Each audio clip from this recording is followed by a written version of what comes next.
महाभारत कथा। कुरुवंश की उत्पत्ति। पुराणों के अनुसार ब्रह्मा जी से अत्रि, अत्रि से चंद्रमा, चंद्रमा से बुध और बुध से इलानंदन, पुरुवा का जन्म हुआ। पुरुरवा से आयु, आयु से राजा नहुस और नहुस से ययाति उत्पन्न हुए। ययाति से पुरु हुए। पुरु वंश में भरत और भरत के कुल में राजा कुरु हुए।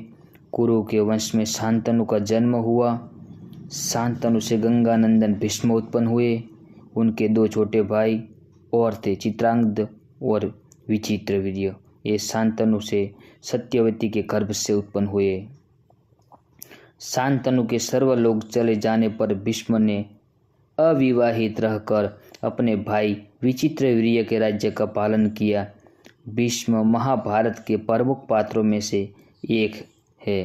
ये महाराजा शांतनु के पुत्र थे। अपने पिता को दिए गए वचन का कारण उन्होंने आजीवन ब्रह्मचर्य का व्रत लिया था। इन्हें इच्छा मृत्यु का वरदान प्राप्त हुआ था। एक बार हस्तिनापुर नरेश दुष्यंत आखेट खेलने वन में गए। जिस वन में शिकार के लिए गए थे उसी वन में कण्व ऋषि का आश्रम था। कण्व ऋषि के दर्शन करने के लिए महाराज दुष्यंत उनके आश्रम पहुंच गए। पुकार लगाने पर एक अति लावण्यमयी कन्या ने आश्रम से निकलकर कहा, हे राजन, महर्षि तो तीर्थ यात्रा पर गए हैं, परंतु आपका इस आश्रम में स्वागत है। उस कन्या को देखकर महाराज दुष्यंत ने पूछा, बालिके, आप कौन है? बालिका ने कहा, मेरा नाम शकुंतला है और मैं कण्व ऋषि की पुत्री हूँ। उस कन्या की बात सुनकर महाराज दुष्यंत आश्चर्यचकित होकर बोले, महर्षि तो आज जन्म ब्रह्मचारी है, फिर आपकी उनकी पुत्री कैसे हुई?